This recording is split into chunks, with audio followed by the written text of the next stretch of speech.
দর্শক, আমরা এই মুহূর্তে লোজং উপজেলা নির্বাচন দারারহাট সরকারি প্রাথমিক বিদ্যালয়ে আছি। এই মুহূর্তে আমাদের সাথে স্থানীয় জনগণের কিছুটা বক্তব্য নিচ্ছি। বিসমিল্লাহির রহমানির রহিম। আসসালামু আলাইকুম। আমাদের জননেতা আলহাজ আবু রশিদ শিকদার ভাই, আমাদের মার্কা কাপ্রিস, ইনশাল্লাহ এখানে অবস্থান খুবই ভালো এবং আমাদের দারারহাট কেন্দ্রে ভোটও খুব ভালো হচ্ছে। আমরা আশা করছি 55 থেকে 60% ভোট পড়বে ইনশাল্লাহ। জনগণ স্বচ্ছভাবে ভোট দিচ্ছে এবং খুব আনন্দের সহিত ভোট দিচ্ছে। এই মুহূর্তে আপনাদের কোনো প্রার্থীর পক্ষ থেকে কোনো ভোটারের উপর কোনো প্রেশার টেশার কেউ দিচ্ছেন? না, এরকম সহিংসতা কোনো এখন পর্যন্ত এরকম কোনো কিছু হয়নি, ঘটনা ঘটেনি। না। শান্তিমূলক ভাবে টোটাল এবং শান্তিপূর্ণ ভোট হচ্ছে। আসসালামু আলাইকুম।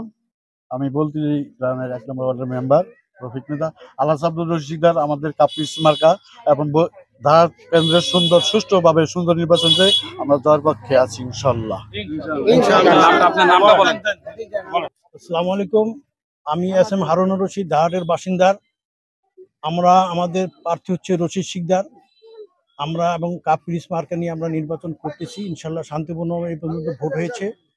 আমরা শান্তিপূর্ণ, সামনে যতটুকু সময় আছে মনে হয় কোথাও কোনো হবে না। আর আমাদের যে প্রার্থী, আসলে এই প্রার্থীটা আজকে দীর্ঘদিন 22 থেকে 23 বছর যাবৎ এই দেশে বিচরণ করছে সারা লোহজং থানায়। আজকে তার সময় হলো, ফসল সে বপন করছে। আজকে আমরা ফসল কেটে ওনার বাড়িতে নিয়ে যাবো ইনশাল্লাহ। আসসালামু আলাইকুম। আমার নাম মর্জিনা বেগম সাথী, কেন্দ্র দারারহাট 5 নং ওয়ার্ড। আল্লাহর রহমতে আমগো এই কেন্দ্রে আমরা 60% ভোট আমরা কাস্টরি করতে পারবো এবং অনেক আশাবাদী।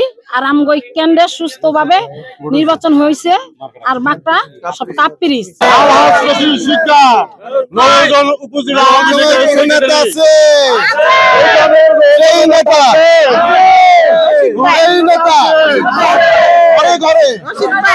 ঘরে ঘরে হলদিয়া, বলতুল ইউনিয়ন, কলমায়, মেদির মন্ডল, সব জায়গায়, খিদির পাড়ায়, ঘরে ঘরে, অন্তরে বলতুলির ঘাটি, রশিদ ভাই শিকদারের ঘাটি।